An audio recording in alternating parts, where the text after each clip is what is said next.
It's Friday, August 18th, 2023. Let's talk about the news. From the New York Times, as wildfire nears, entire Canadian city is ordered to evacuate.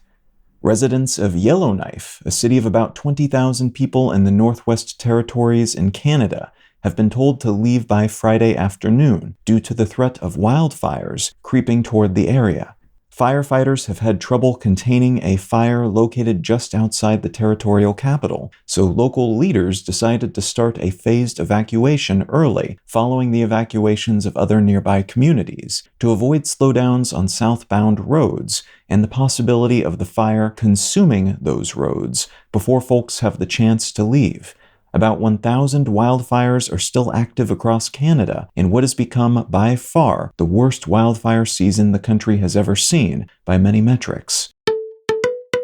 From Reuters, German cabinet okays landmark bill over legal cannabis use.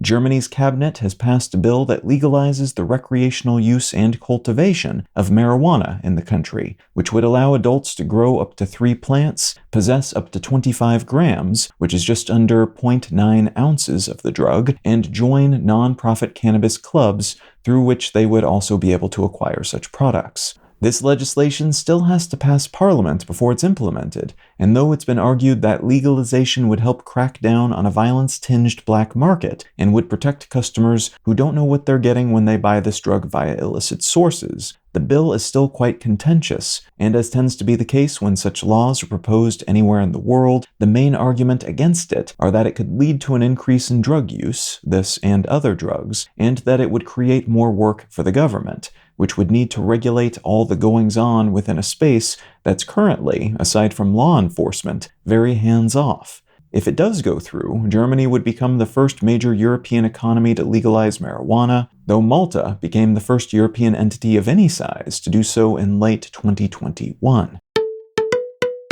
And from the Financial Times, severe drought in Panama hits global shipping industry. A significant and long-lasting drought in Central America is impacting global shipping, as those running the Panama Canal have had to reduce the number of crossings while also barring ships with heavy loads from entering. Panama is usually one of the wettest countries in Central America, but record-high temperatures and those aforementioned drought conditions have resulted in waits of more than 2 weeks to cross through the canal, which bridges the Atlantic and Pacific Oceans, saving cargo vessels the time and expense of having to sail a lot further, south of South America, to reach their destinations. More than 3% of global trade by volume passes through this canal, and these restrictions are expected to remain in place into 2024, unless weather conditions change substantially, replenishing the vast freshwater reservoirs that allow vessels to pass through it.